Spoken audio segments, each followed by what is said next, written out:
এখন আমরা যেই ফেরি বাসটার মধ্যে অবস্থান করতেছি, আপনারা দেখতে পাচ্ছেন আমরা একটা বেড়িবাঁধের মধ্যে আসছি এবং এটা হচ্ছে টেকনাফের নীলা বেড়িবাঁধ। এই যে বাম পাশে মিয়ানমার।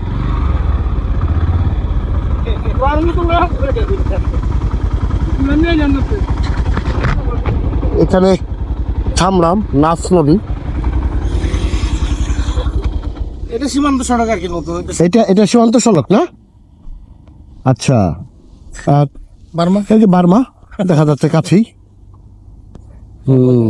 যখন আগুন ধরালো এদিকে দেখা গেছে, আর আমার ঘর থেকে দেখা গেছে। ঘর থেকে আগুন দেখা গেছে যখন ইয়ে করছিল না। এরপরে কি এই যে ইয়েটা আসছে না, এটা একটা দ্বীপ, দ্বীপের পর একটা ছোট নদী আছে, নদীর পরে পাড়া আর কি গ্রাম, মূল বার্মা। এই দ্বীপটা কি ওদেরই? ওদের সাথে ওরাই সব নিয়ে গেছে, আমাদের জন্য তো কিচ্ছু রাখেনি। মাছ ধরাও তো বন্ধ এখানে আছে 6 বছর এই নদীতে মাছ ধরা বন্ধ। এই নদীতে হ্যাঁ, বাংলাদেশে ধরতে পারে না, ওরা ঝামেলা করে। ধরে বাংলাদেশের এখান থেকে পারমিশন নেই আর কি, কিন্তু বাংলাদেশে পারে না। না পারে। কেন? সরকারি ভাবে নিষেধাজ্ঞা হয়েছিল তখন। ওরা ধরে কিভাবে? ওরা ওদের সাইডে ধরতে পারে, আমাদের একটু এখান থেকে নামতে পারে না আর কি। আমরা ধরেন রোহিঙ্গা আসার পর থেকে এখানে মাছ ধরা বন্ধ। আচ্ছা, এরকম একটা নদী, এটাতে কোনো নৌকা নাই, মাছ ধরতে পারে না। 6 বছর। আর ও যে নৌকাগুলি দেখা যায় মায়ানমারে না, ওরা পারে, ওরা ধরতে পারে। আর এখানে এখন এই দ্বীপের মতো অনেক ধরনের বিভিন্ন বাহিনী, ডাকাত অনেক কিছু আছে দ্বীপের মধ্যে না। এই রাস্তাটা কত দূর গেছে? এটা আপনার এখান থেকে জাদিমুরা, হ্যাঁ মিলছে জাদিমুরা নাম শুনছি আমি। জাদিমুরা এখান থেকে প্রায় 8 কিলোমিটার আর কি।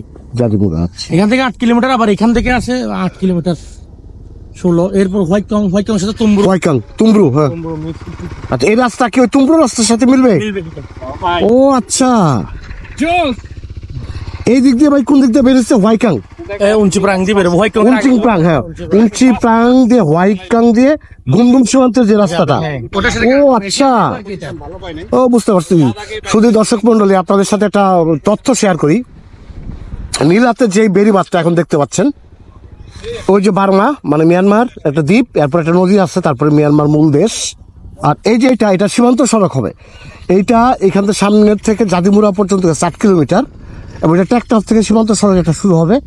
এই ইয়েটা সোজা এইভাবে ঘুরে ঘুরে উনসিং প্রাং দিয়ে হোয়াইকাং দিয়ে ঘুমদুম সীমান্তের সাথে মিলবে, এবং ঘুমদুম থেকে তুমব্রু সীমান্ত ওই 1050 কিলোমিটার যে সীমান্ত সড়ক, সেই সীমান্ত সড়কের সাথে মিলবে। মারাত্মক একটা তথ্য পাইলাম। আসলে এইসব জায়গায় তো বাইকাররা আসে না, সাধারণত এগুলি তথ্য জানে না। আপনার সাথে তথ্য শেয়ার করলাম। এটা একটা সীমান্ত সড়ক। এই জায়গায় অদূর ভবিষ্যতে এটা রাস্তা চওড়া হবে, আরো কিছু হবে, অনেক চওড়া হবে। যাক, বাইকার আপনারা এইসব দিকে আসেন, ঘুরেন, দেখেন আমাদের বাংলাদেশের যে সীমান্ত সড়ক হবে, এটা এক সময় অস্থির। আমার মনে হয় সেরকম একটা সীমান্ত সড়ক হবে। তো আচ্ছা, ভিডিও আরো শেয়ার করব। আপাতত দেখি আরো কিছু তথ্য কালেক্ট করি। সীমান্ত সড়ক যেখান থেকে শুরু, টেকনাফের জাদিমুরা, এবং এই রাস্তাটা 1050 কিলোমিটার একটা রাস্তা। যেখান থেকে শুরু হবে সেটা হচ্ছে জাদিমুরা টেকনাফ। এখানে মাত্র ইট বিছাইছে, মাটি উঠে মাত্র ইট বিছাইছে, তার মানে আরো কিছুদিন সময় লাগবে। সেই রাস্তা দিয়ে আমরা একটু যাচ্ছি সামনে, একটু এক্সপ্লোর করে আসি। পুরো 5টা বাজে, আলো পড়ে গেছে। গোপ্রোর ভিডিও কেমন আছে জানি না।